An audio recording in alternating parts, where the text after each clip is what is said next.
فرعون کی بیوی حضرت عائشہ کا درد بھرا واقعہ اور فرعون کی جرم کی داستان، آج ہم اسی کے بارے میں جانیں گے۔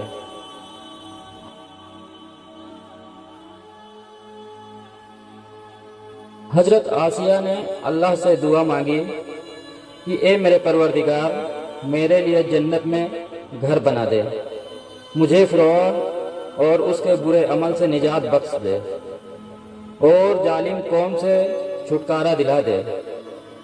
حضرت نوح علیہ السلام کے پوتے مسرام بن حام جس علاقے میں آباد ہوئے اس کا نام مصر پڑ گیا۔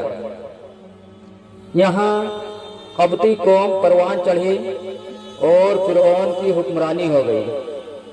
پھر جب حضرت یوسف علیہ السلام مصر حاکم بنے تو ان کے والد حضرت یعقوب علیہ السلام اپنے باقی بیٹوں سمیت مصر منتقل ہو گئے اور گوشن کے علاقے میں آباد ہوئے۔ انہیں بنی اسرائیل کے نام سے پکارا جاتا ہے۔ فرعون رامسیس کو نجومیوں نے بتایا کہ بنی اسرائیل میں اللہ کا ایک نبی پیدا ہوگا جو تمہارے اقتدار کا خاتمہ کرے گا اور اسی کے ہاتھوں تمہیں موت آئے گی۔ فرعون نے اس خطرے سے بچنے کے پیش بندیوں کی بنی اسرائیل کو غلام بنا لیا۔ وہ ان سے گھٹیا اور ادنا کام کراتا، ان کے یہاں پیدا ہونے والے لڑکوں کو قتل کرا دیتا اور لڑکیوں کو زندہ رہنے دیتا۔ اسے معلوم نہ تھا کہ اللہ نے فیصلہ کر لیا ہے کہ کمزوروں پر احسان کر کے اقتدار ان کے حوالے کرے۔ چنانچہ فرعون کو انجام تک پہنچانے والا بچہ بنی اسرائیل کے یہاں پیدا ہو کر رہا۔ حضرت موسیٰ علیہ السلام کے والد کا نام عمران اور والدہ کا عیارخہ تھا۔ انہیں اندیشہ تھا کہ ظالم فرعون ان کے بچے کو پیدا ہوتے ہی مروا دے گا۔ ماں کو اللہ کی طرف سے پہلے ہی وحی آ گئی کہ بچے کو دودھ پلانا اور جب اس کی جان کو خطرہ ہو تو اسے دریا میں ڈال دینا اور ڈر یا اندیشہ نہ رکھنا۔ پھر ارشاد ہوا کہ اس نومولود کو صندوق میں رکھو، صندوق کو دریا میں ڈال دو تو دریا اسے کنارے پر ڈال دے گا۔ پھر اس صندوق کو میرا اور تمہارا دشمن یعنی فرعون اٹھا لے گا۔ حضرت موسیٰ کی والدہ کو یہ تسلی بھی دی گئی کہ ہم اس بچے کو تمہارے پاس لوٹا دیں گے اور اسے اپنے رسولوں میں سے بنائیں گے۔ عیارخہ نے اللہ کے حکم کی پیروی کی، ساتھ ہی اپنی بڑی بیٹی کلثومہ، بعض روایات میں مریم یعنی موسیٰ کی بہن کہا گیا ہے، اس کے پیچھے پیچھے چلی جاؤ۔ چنانچہ وہ صندوق کو دور سے دیکھتی رہی۔ جب بچے والا صندوق دریائے نیل کے بہاؤ پر بہتا ہوا فرعون کے محل تک جا پہنچا تو فرعون کی بیٹی اور باندیاں اسے دیکھ کر بہت متعجب ہوئیں۔ انہوں نے اسے دریا سے نکالا اور ملکہ عائشہ کو پیش کیا۔ انہوں نے صندوق کا ڈھکنا کھولا تو ایک خوبصورت بچے کو دیکھ کر بہت خوش ہوئی۔ فوراً بچے کو پالنے کا فیصلہ کر لیا۔ فرعون نے بچے کو قتل کرنے کا حکم دیا تو وہ آڑے آ گئی اور کہا، یہ بچہ میری اور تمہاری آنکھوں کی ٹھنڈک ہے، اسے قتل نہ کرو، ہو سکتا ہے یہ ہمیں فائدہ پہنچانے کا باعث بنے یا ہم اسے بیٹا بنا لیں۔ فرعون نے کہا، مجھے اس کی ضرورت نہیں، ہو سکتا ہے تمہاری آنکھوں کی ٹھنڈک بن جائے۔ اس طرح موسیٰ کی جان بچ گئی۔ یہ خدائی اتفاق ہے کہ ملکہ عائشہ بنت مزاحم کا تعلق بھی بنی اسرائیل سے تھا۔ وہ دور کے رشتے میں حضرت موسیٰ علیہ السلام کی پھوپھی بھی لگتی تھی۔ اس کے بعد رحمت خداوندی کا ایک اور کرشمہ ہوا۔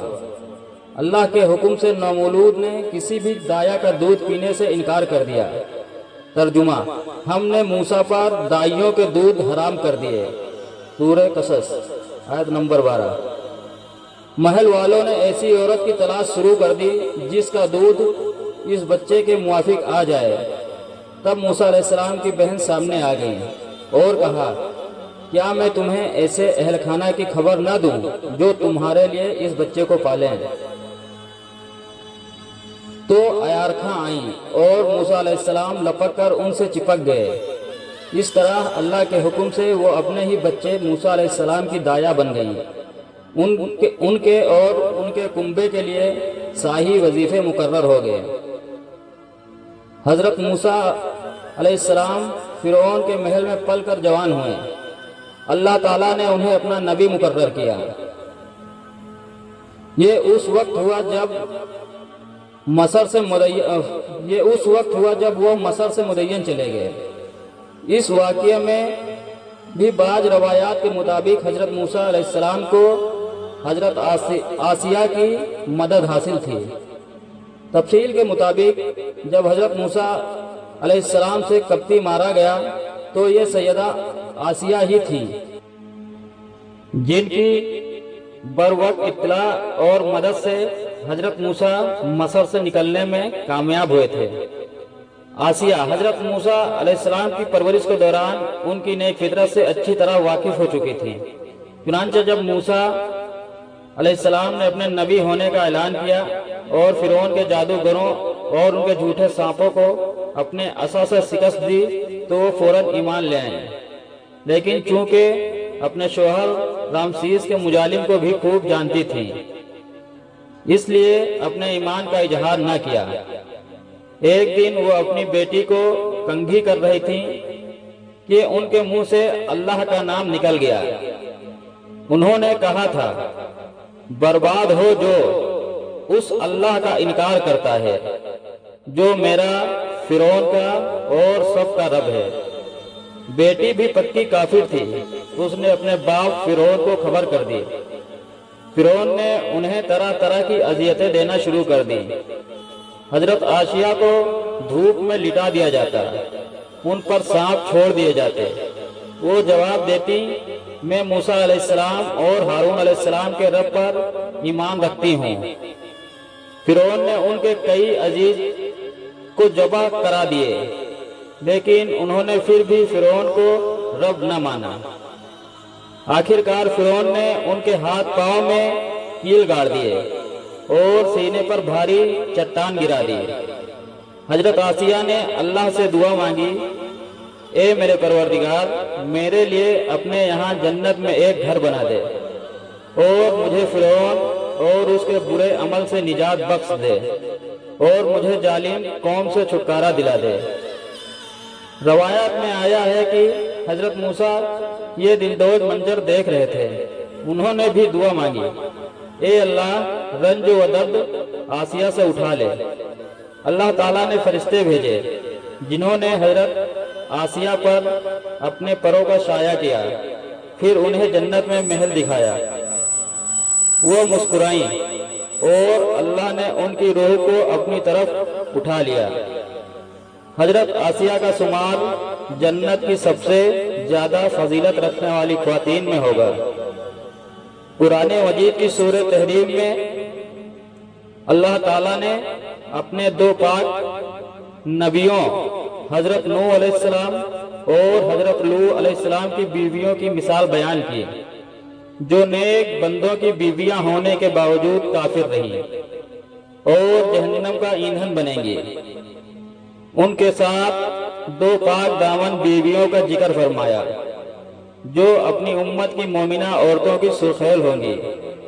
ایک فرعون کی بیوی آسیہ جو فرعون جیسے کافر اور اللہ کے نافرمان کی بیوی ہونے کے باوجود اللہ پر ایمان لائی۔ دوسری حضرت عیسیٰ علیہ السلام کی والدہ مریم علیہ السلام بنت عمران۔ جزاکم اللہ خیر۔